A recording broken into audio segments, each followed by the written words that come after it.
God, please, no! No! No! No!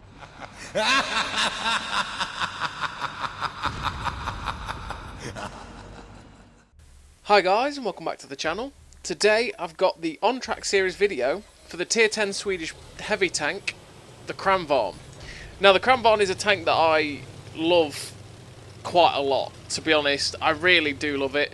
Its main strength is the one that I love, and that is its turret. It's a hull down god.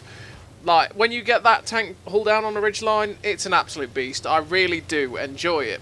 And if you haven't seen any of the on-track videos that I've done before, basically what we're going to do is we're going to go through from tier 5 through to tier 10 and show STRV replays for each one in the line, and we're going to go through what equipment we're on it, the crew, all that sort of good stuff, and just give you a general overview of what the line is, so that if you've not seen it before, or you've always wondered what it's like and you've not seen some of these tanks on channels before, well, you get to see them in this video. So first tank we're at tier 5, and we're in the STRV M42. So in terms of the equipment that I run on both this, the tier 6 and the tier 7, it's pretty much the same. I run rammer, vents and optics. That's because it can't run vert stabs, so I can't increase the accuracy very much without that. So I run the optics and the vents to boost the view range and stuff like that as much as possible, same as the DPM, all that good stuff. So in terms of a crew that I run on both this and the STRV 74, 62, I can't remember, the tier 6 anyway, I run Born Leader, Rapid Loading, Sixth Sense, Situational Awareness, Camo Expert, Muffled Shot, Steady Aim, Run and Gun, and Track Mechanic. Now I run Track Mechanic because obviously you want to be able to put your tracks back on if you get tracked. You don't want to be sitting somewhere too long. Run and Gun and Steady Aim to make the gun handling better and just sort of a bit better when you're on the move, you know, so when you're trying to move to those positions like you've just seen me do there, you can sort of keep yourself moving and still hit targets. Situational awareness, buff your view range, like I say earlier on, as much as you want, because as much as can, because obviously at tier 5 and 6 especially, view range can be king at times, and if you've got the better view range, most of the time you will outspot your opponents, and then you can dominate them pretty much. And the tier 6 and the tier 7, well, the tier 5 and the tier 6 are especially quite stealthy in the fact that they've got pretty decent camo. The tier 7 doesn't quite have as good a camo, but they have a good camo, so you want to sort of elaborate on that as well. So therefore you can sit in bushes like this, fire and not get spotted, especially since a lot of tanks at this tier don't really have that good a view range, so you're all good. So in this game on Malinovka, in the tier 5, we've pushed very aggressively. We've taken this position in these bushes here, and we're getting some nice shots. So I'm taking the risk that KV-1S might shoot me to shut down that guy, and then we pop some more shots into this KV-1S. Now I'm lucky that he's not running a dirt gun. He's actually put 2 shots into me, and I'm fairly lucky that he didn't kill me. He could have killed me there if he'd rolled well, but hey, we took the risk just to shut him down. We're up to 1500 damage. We're going to see if we can get some shots into this BDR over in the distance. Likelihood is we might not. Well, we actually do. We get a shot in, but he's currently getting rushed. He backs into a strange position. We managed to get a shot in, I think break his tracks in his engine, and he gets shut down. Now there's only artillery left, so we're going to go after the artillery and kill it. Now the STRV M42 isn't the best tier 5 medium tank in the world. It's kind of mediocre, but it does have one absolutely fabulous strength, and that is its gun depression. It gets like 15 degrees of gun depression, which is utterly incredible, and that's the same for the next tank on as well. Utterly incredible gun depression, and that's what really helps the tank. So we finished that game with 5 kills, ace tanker, sniper, high caliber, 1493 base XP, like I say, 5 kills, 1780 damage, 513 assists, and a very nice game for this little tier 5 tank. Like I say, it's not the best tier 5 in the world. You might have to fight your way through it because it's not the most mobile. It's got good camo, it's got a pretty decent gun, and its gun depression is incredible, but overall, not the best tank in the world. Now we're on to the tier 6, and this tank again has incredible gun depression. It's got decent view range, I think it's like 360, which is pretty similar to a Cromwell, and its gun's fairly similar to a Cromwell too. It trades out the mobility of a Cromwell to get that incredible gun depression. It's not that, again, there's another tank that's not the most mobile medium tank in the world. It only goes up to about 45 kilometers an hour at a stretch when you're on flat. But the gun is pretty nice, the DPM's pretty nice, and like I say, the gun depression, as is the whole line. The whole line is gun depression centric. It's amazing. It means you are incredibly flexible and you can do so much on ridge lines and stuff like that in the tank. Like I say, the crew setup and the equipment setup is the exact same as the Tier 5, because they're very similar in terms of camo and stuff like that and the way they're going to play, so you don't really want to change that up too much. So we're on this game on steps and we've got the wonky spawns, and I've decided to push really aggressively across here, and we're going to get some nice shots into this Dragon that's randomly pushing across the open. I'm not quite sure what he was thinking of, and I'm not quite sure that was going to go very well for him. So we've loaded the APCR here because we're still going to, even though it's the side of a Lerva, we are still going to struggle with it because we only have 140 pen, and if he angles ever so slightly, we're just going to start ricocheting, and we're not chancing that. So we shut down the Lerva, and that's our first kill on a Tier 8. And like I say, the matchmaking in this game that we're in currently is pretty horrendous. It's absolutely tragic matchmaking we're in.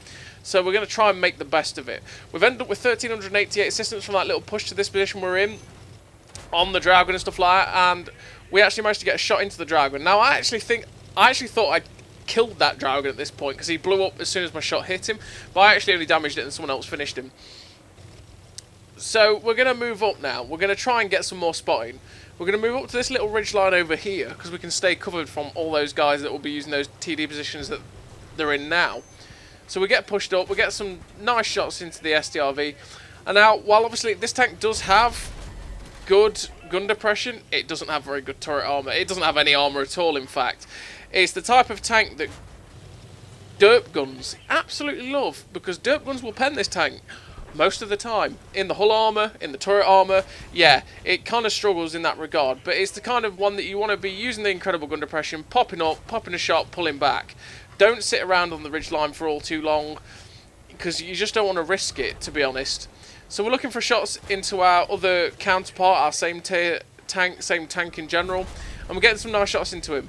Unfortunately, he gets a shot into us, but I mean, we've put 3 shots into him, so who's the real winner there? We're going to try and pop a shot at this ARX 5100, and there we go. He snapped, well, I say he snaps, he was aiming. He waited, got a shot into our turret, just buttered us up really easily, and leaves us on a slither of hit points. Now, you were seeing there as well, the 5100 doesn't have any armour, but we're still struggling with the APCR to pen him. We're ricocheting off his turret, which is one of those things. The pen on the tank being around 150 odd pen with 194, or it's 200 and something premium pen. It's, you know, with the 200 odd premium pen, that's really good for this sort of tiering, because you can deal with a lot of tanks. The standard pen does struggle at times against heavy tanks, but I mean, we're a tank 2 tiers lower, right? So we're going to struggle like that. But that's where you dab the 2 key, or dab the A, press the old A button, because you know that's what you want to be doing. So we used the great gun depression on this tank there to get some cheeky shots into their STRV 74. We finish him off. We're just going to wait till we get unspotted before we go flanking round on this 5100. Now, he is clearly not looking at us, right, because he is shooting at our teammate that has charged in. But now we're going to pop the shot to finish that other STRV off, and we're going to go around on this 5100. We aim up, we shoot him in the back, and we kill him. Now, there's another medium tank over here, Chi-Ri, that we don't really want to be facing all that much. Now, we're not going to struggle to pen a Chi-Ri, because the Chi-Ri has 0 armour, has absolutely no armour, which means he's easy to pen, but he's got a 3-shot autoloader that can be devastating, especially to tanks like us with absolutely no armour. So I kind of looked for a shot at him, but I don't really want to risk it, because he will kill us. We're just going to change up the angle a little bit. There's a Yahtzee over there, which we're going to struggle with, and I'm trying to move from cover to cover here to sort of keep myself safe. And this Yahtzee is charging into the open, so we've got the Prem loaded, which we're going to struggle to pen it unless we hit the lower plate with Prem. Even with Prem, I mean, we're not going to really pen it with the standard no matter what. So we're looking for a shot into his lower plate, and we get it. We finish off the Yahtzee. That's our third tier 8 kill of the game. So we're on for Oskins right now. And at this point, I'm thinking, oh my god, I got a Nichols medal, because I thought I killed the Dragon. So I'm thinking, that, you know, because the Nichols medal is not one that I often get or it's not one that's often gotten by many people, which is the one for killing 4 tanks 2 tiers higher, which, yeah, I was buzzing at this point, but I actually didn't kill that dragon, did I? And that's going to probably cost me in a minute, in terms of not getting a final kill. So we know it's an AMX AC-48, and we knew where he was, so we get round on him, and we get a nice shot into his tracks. Now, unfortunately, we didn't actually pen that, and we tried penning him in the side. We actually switched back to standard, by the way, because that tank has no armour. But because that guy swiveled round, I decided to pull back and just not risk taking the hit and not risk getting killed.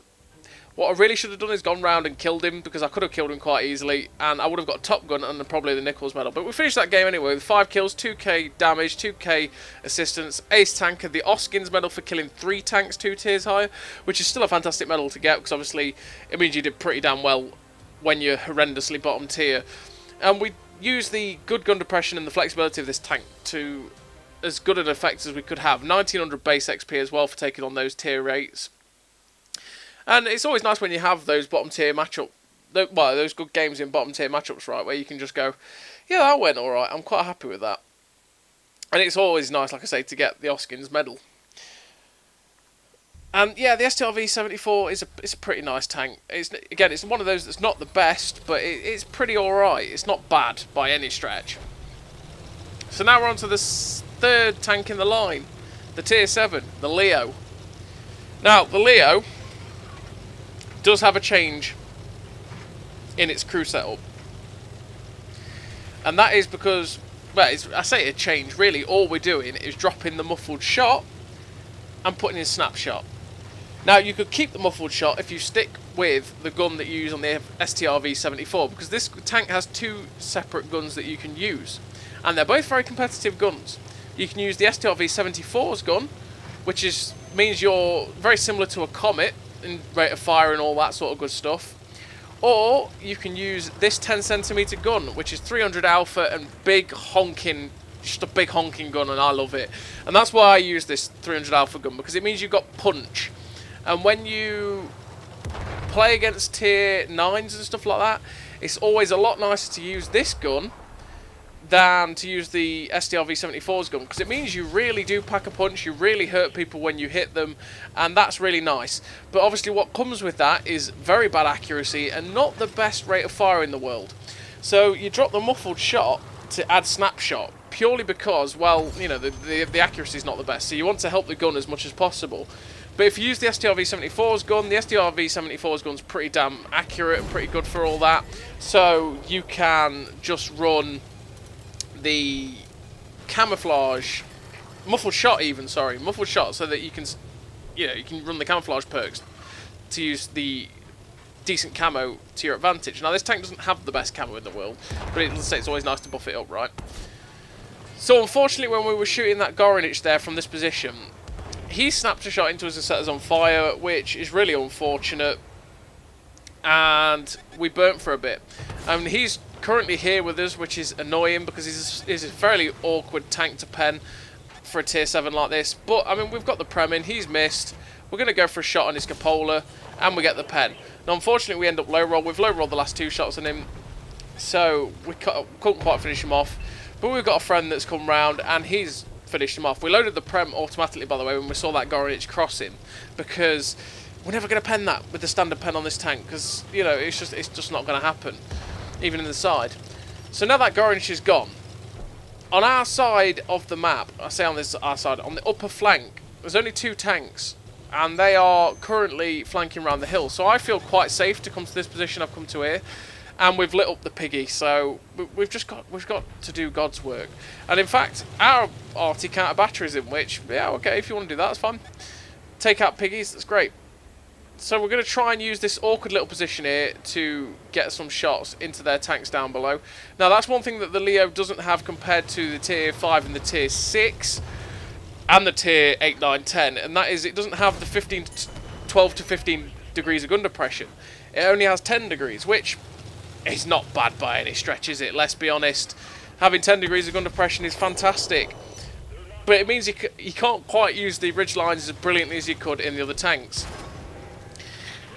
So that M6 decided to commit suicide by charging us. We've shut him down, and we're going to try and get some shots into this dreadnought down below.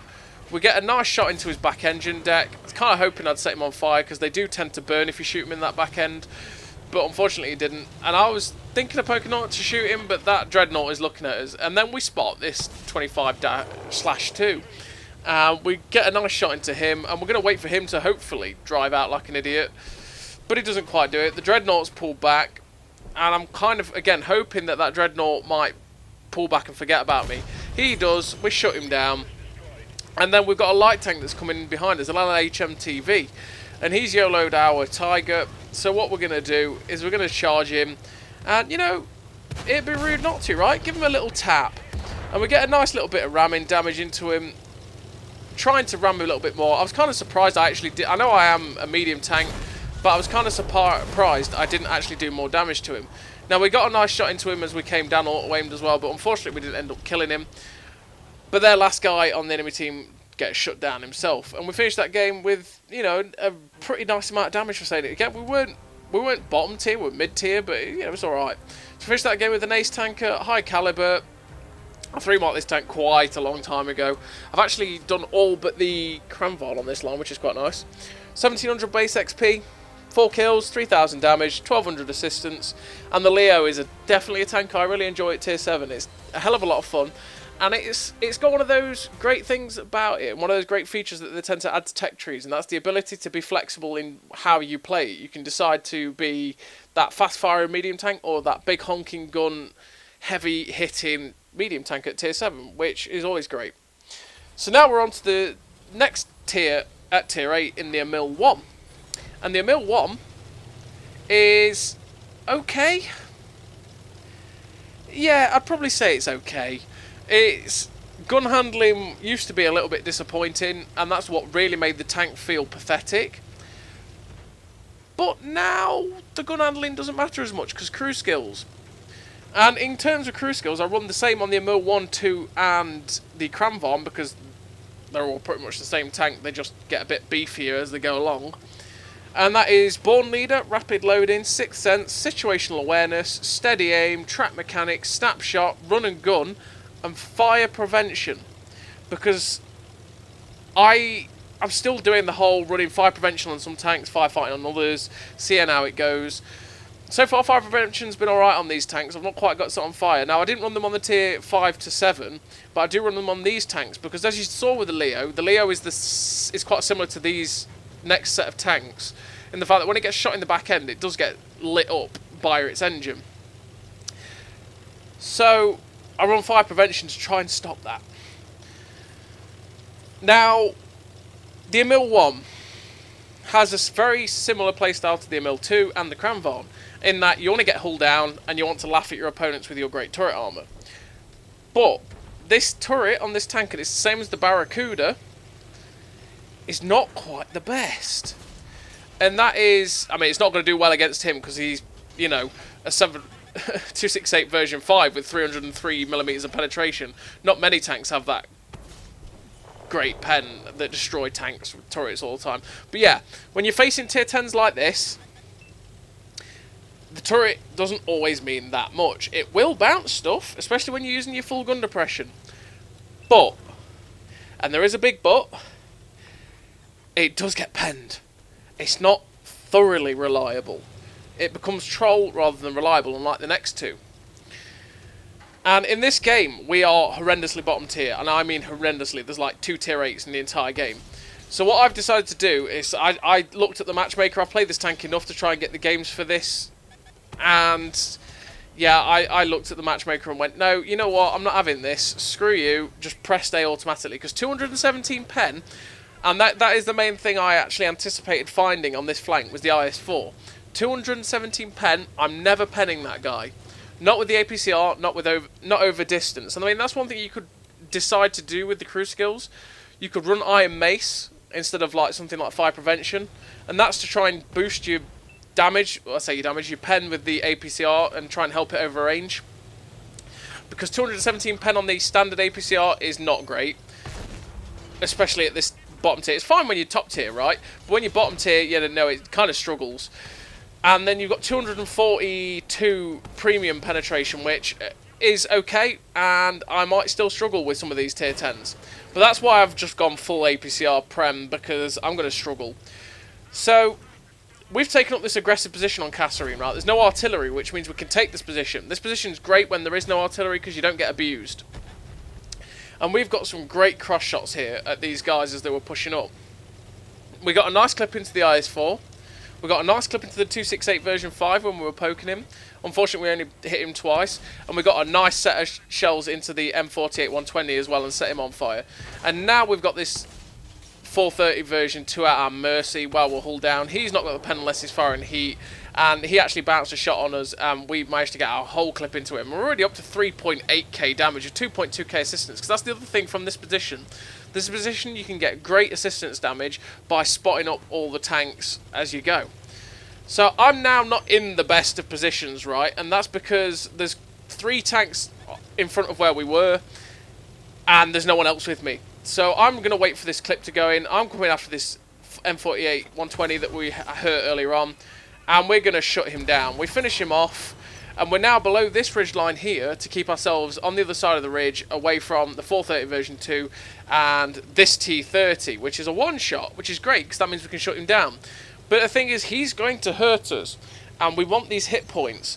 And I'm sort of poking to see if I can get a shot while he's trying to poke over that ridge, but unfortunately he pulls back. We're looking for a shot into that Paladin. Unfortunately we miss, and we get a shot nicely into the Waffle Panzer IV. Now that T30 does sort of try and poke up again, and he's trying to bait shots, but we're reloading, and they don't seem to have quite realised that. But now we reload, and we're going to change up our angle of attack. We know where the STRV 1030 is. He is the only guy over here that's going to help us. We've got an overwhelming number of tanks in front of us that we want to deal with, and I'm trying to get a different angle on these guys rather than keeping on poking up in the same place. So now I'm loaded, I'm waiting for this T30 to make a mistake, and that is to be looking in a different direction. But I actually get spotted as I come round, so we're deciding, you know what, okay, we're going to get this Paladin. For some reason, this Paladin decided to pull out in front of us. He gets shut down by the STRV, and we're going to look at more shots into these guys. Now this T30, we're chancing it. We chanced it there to get a shot into that T30. We get a nice shot auto-aimed, luckily, into that Waffle Panzer IV, but he's charging around, and he has the big gun. If you didn't notice the way his turret is shaped, he has a big gun, and it's going to hurt me. And unfortunately, he gets a shot into me, which means I'm now a one-shot for the 430 version 2. I'm now a one-shot for a lot of things. And that was really unhelpful. But we managed to get out of the way. And we're changing up the angle once again. We're getting more friends now. There's a medium tank coming to help us. There's an STRV 1030, like I say, behind us. And we're going to try and get more shots into these guys. We could get some shots into the back of this 416 who's going into the town, but more than likely we've just seen the 430 version 2 trying to change up his position. So we're going to try and push over and get some shots into him and shut him down, because there's only 3 tanks left. There's these guys in front of us and this 430 version 2. He's clearly trying to use his mobility to get round and change. We've got above him, and it's got a bit awkward. We do have the gun depression to shut this guy down if he gets himself into a position for us, but it's going to be awkward. So we're looking for a shot at the Waffle Panzer IV, because seeing as we can basically make it so we don't expose ourselves too much to that 430 version 2. But the 430 version 2 gets shut down, and we get some nice shots into the back of the Waffle Panzer IV. And we're looking for a shot into that 416 who's behind all those buildings. It's really unfortunate that he is behind those buildings, because it makes it difficult for us to get a shot in. So we're going to try and get onto the ridge lines just over here, in the hopes that we can possibly get a shot at him. But I mean, the amount of tanks that's on swarm towards him is unlikely. But yeah, the Emil I, when you get hull down, it can be pretty damn nice, but it does struggle with its turret against some of the higher tiers. It's not one that you want to be poking against tanks with like 260, 270 pen, because you're not going to reliably bounce stuff. But that was an incredibly nice game for such a bottom tier tank. Ace tanker, high caliber. Like I say, 3 marked it a long time ago. 2.5k base XP, 5.4k damage, 2.4k assistance. Like I said, that position we took on Kasserine can be really, really good for getting early spots, getting early shots, and getting early assistance damage. And yeah, it worked out for us in that occasion. It's not one to stick around on all that often when there's artillery in the game, because they will hurt you quite a lot, and it's never that good when you get touched by the artillery. So, we're on to the Tier 9. And the Tier 9 is a tank that I don't really like all that much. The Emil II. Yeah. I'm not a fan of the Emil II. It does have a fantastic turret, and it does have great gun depression. But the intra-clip reload at 3.3 seconds is painful. It's painful.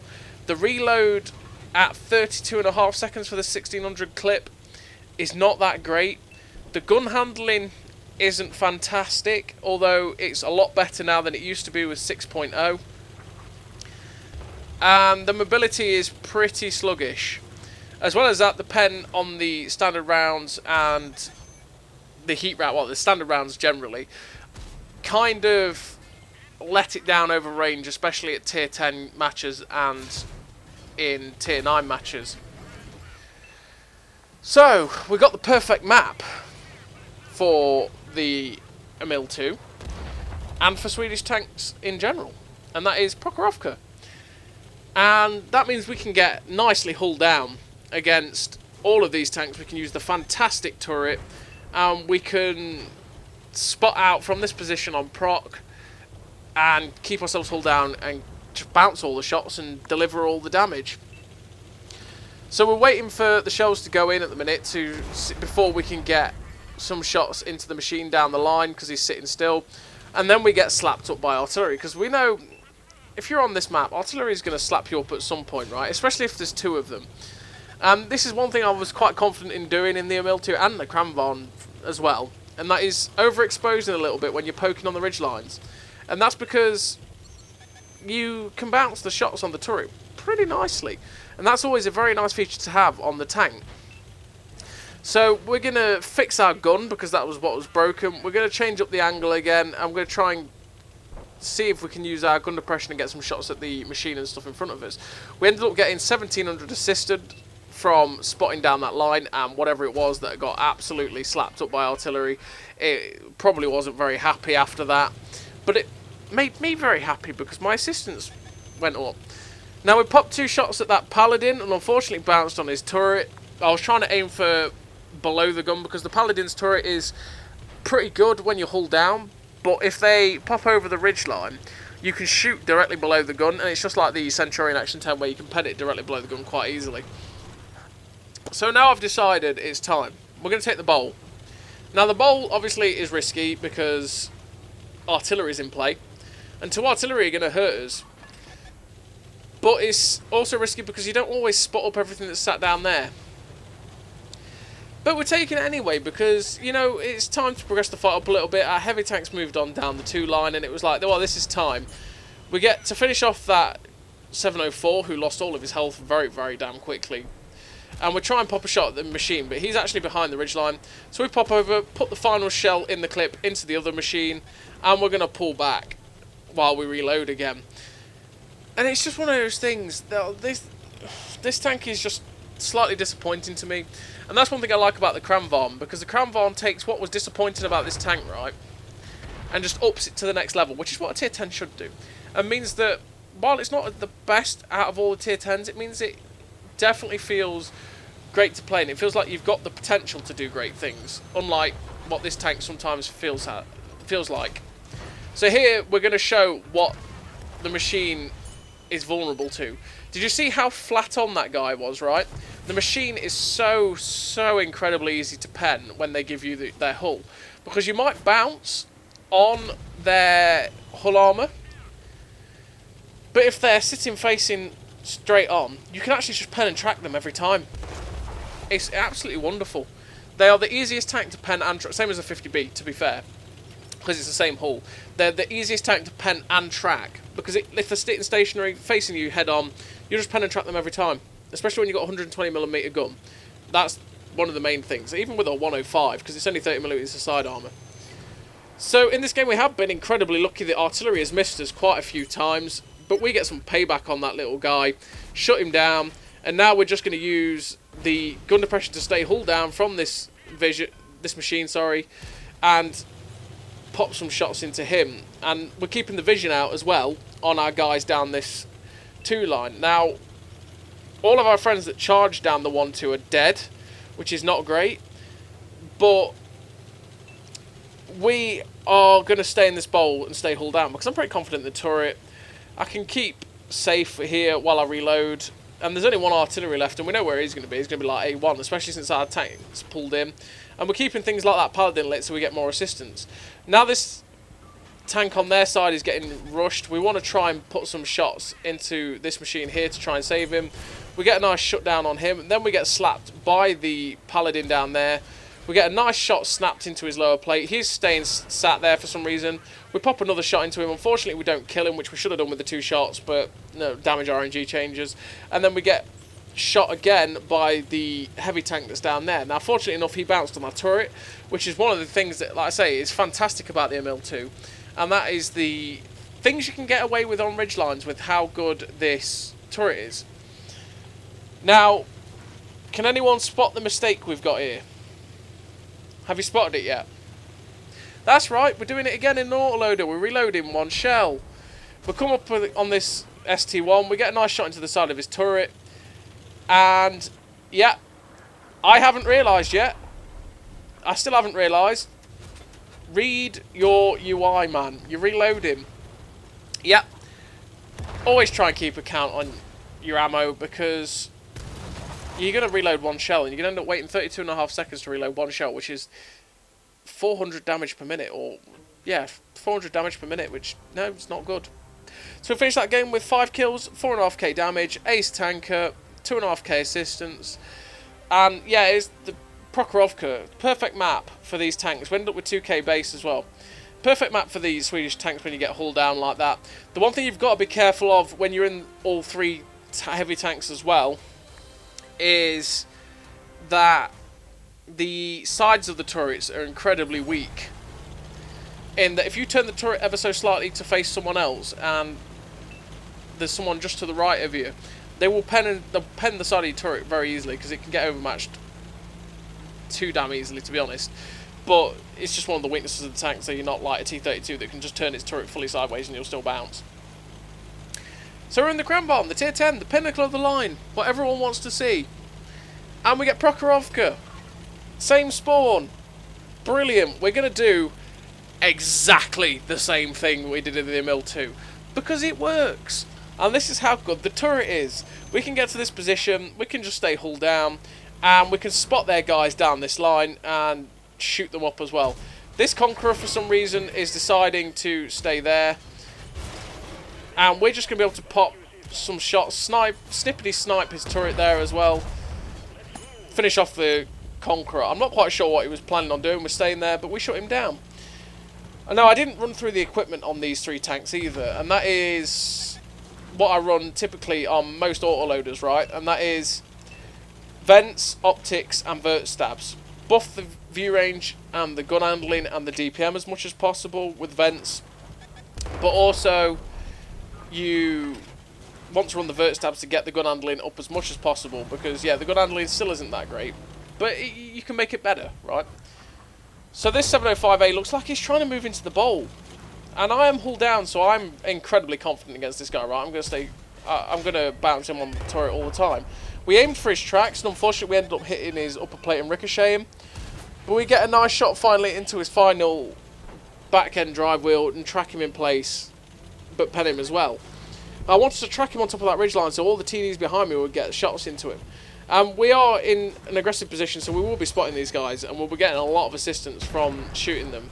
Nah, I don't know what that 705A was doing, he got wrecked. But again, there's 2 artillery in this game. We've been fairly lucky that they didn't hit me in the first place.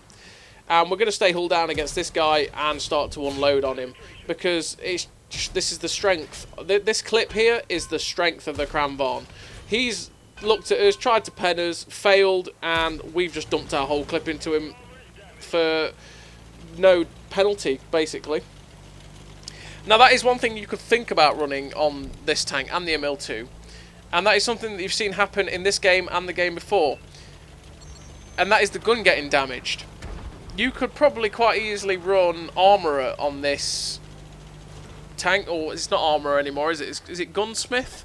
To buff the accuracy of a damaged gun by 30%, because the amount of times, obviously, that people are shooting your turret, you're not going to get penned.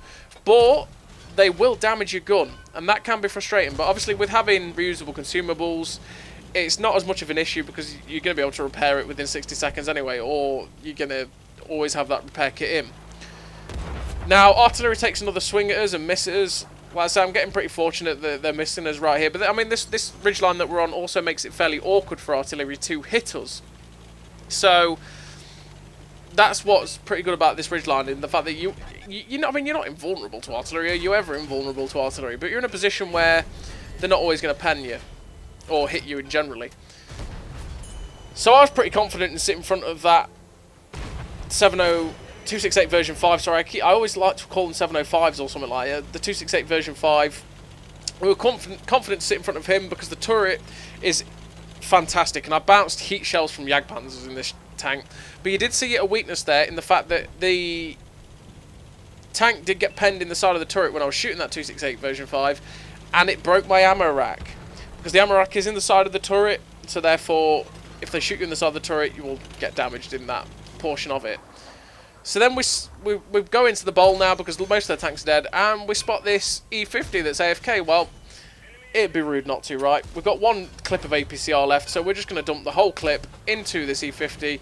And fortunately enough for us, especially with the fact that our gun is damaged, again, and this is why I'm saying that the Gunsmith perk is probably a decent one to have, we managed to hit and pen every shell on that E50. He wasn't moving, so we could hit his lower plate reliably every time. So there's only two tanks left. There's well, let's say two tanks. There's two actual tanks and then artillery. There's E100 and a heavy tank on the other side that's getting ganked by our team, and we're going to go in on this E100. We've got heat in, which means we're going to struggle to pen his side, because the heat will get absorbed by the spaced armour. So we get a nice shot into his side of his turret, another shot in, and like I say, he's side on. But I will struggle to pen that side. And then by trying to pen his cheeks as he's moving, the shell velocity isn't the best on the heat, it's pretty poor. And my poor aiming there meant that I missed both shells, which means we just missed out on a potential 800 damage there, which would have put us up to like 8.5k damage. We're just waiting for the reload to go in, but the likelihood that we're going to get the shot on that guy is completely unlikely. And the Jagdpanzer shuts down the E100, and that was a very nice game for the Emil II, the Kranvagn. It's not the Emil II, the Kranvagn, an incredibly good game for it. Showed off its strengths perfectly. Get hull down, laugh. Ace tanker, high caliber. Like I said, I've not actually played this tank enough to get the second mark yet. I'm quite close at the minute, and we ended up with 1800 base, 3 kills, 7.9k damage, 4.1k assistance. So that's 12k combined. And this tank is capable of great things. And you know what? I've got some bumper gameplay for you. So that was the ace tanker for the Kranvagn. The next game isn't an ace tanker, but it's another one that shows the strengths of this tank. And this tank it's not the top tier of tier 10 heavy tanks, but it's pretty damn good, and I really do enjoy this tank a lot. It's the strengths, the autoloader, everything. Now the 3-second intro clip isn't the best, but with the turret and the durability, it's better than it is on the 50B that also has a 3-second intro clip, because even though you're having to wait around for that intro clip to get dumped, you can bounce a lot more shots than you can in, say, a 50B. So, we're on steps, and in this bumper gameplay, I decided, you know what, Randy and Swindle are going to the cap. Screw the cap, I'm going to the heavy tank flank. We're going to get hull down on this ridge line over here, and we're going to try and farm as much as we can with this great turret. So we're going to get to this ridge line here, try and catch some people out. We poke over a little bit, pop a shot into that FV 4005, and I'm basically banking on that guy only firing AP, because he's going to bounce off us with AP. We try and pop a shot into the cupola of the 268 version 5. Unfortunately, we miss. We get a nice shot into the side of that E100. We pull forward a little bit to try and get a shot into the ST1. We get a nice shot into him. And we're, 1100 damage in the first 3 shells. We'll take it. Would have been nice to hit the 4th shell, but we potato aimed it on the 268 V5. It was making it a little bit awkward, and we didn't manage to catch it. So we're just going to stay hull down and wait for this read. And like I say, the this tank takes everything that the Emil II has and just makes it better. Makes it a tier 10 version, makes it a lot nicer to play, and it just makes for a very enjoyable heavy tank generally. Now we end up catching this E50 out in the open, which we're just going to take advantage and pop our whole clip in. Unfortunately, we get shot in the side of the turret by that ST1 that wasn't happy with us shooting him in the side earlier on. And then we spot this 268 version 5 is actually coming to this little position here, which was like, oh, okay. That's not, you know, okay, we're going to move to a different ridge line in case he does that again. Because we don't want that in our life. You know, now we're hull down. Again, I'm confident in this guy. We pop a shot into his tracks. Unfortunately, we don't actually track the guy unless he instantly repaired that. I was basically getting ready to farm him then, but unfortunately it didn't happen. We get 2 nice shots into the M48 120mm, and now is the time to run. Now I auto aim at the E100 so that my turret stays facing them as I run away, because if they shoot at me, they could hit the back end right and pen me, or they could end up hitting the turret and bouncing. So that's why you always turn your turret towards the enemy team as you run away. And we're going to try and change up the position again. We're going to go to the middle area and see if we can get some shots from this middle area on anyone that tries to get over aggressive and push towards the cap. That flank's dead. There's no point staying on that flank where the enemy team is just marauding through ours, right? Because we'll die. And we'll die in a blazing glory and won't get much else done. We're already up to a good 3.3k damage, and there's still a decent amount left. And here we snap a shot into the FE 4005. Luckily enough, it pens. The second one goes and tracks him, and then we're just going to keep firing into his tracks here to keep him pinned. We get a nice whole 1600 clip into him, which is always great, isn't it? When you, it's always incredibly satisfying in autoloaders when you get to pen that whole clip. It's always fantastic, and it's always awesome. So now we're reloading again. We're going to move up on the enemy team and try and catch them out as they go across, and hopefully get some nice side shots into people as they push along.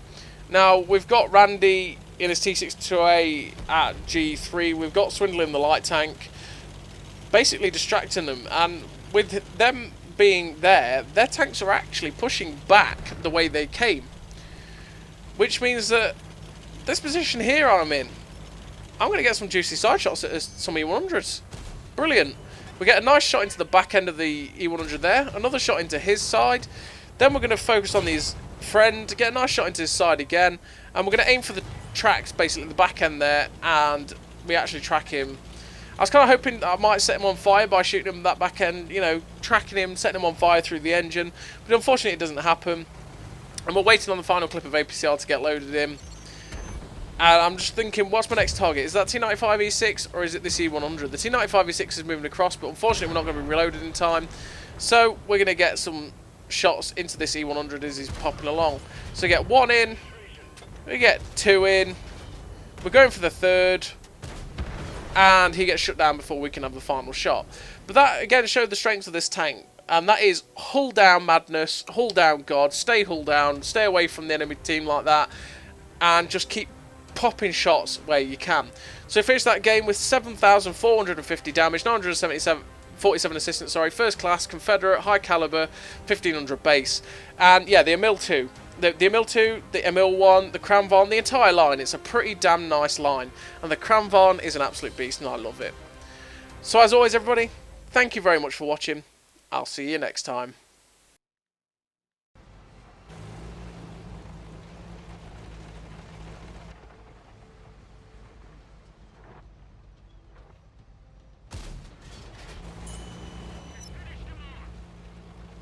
A great success!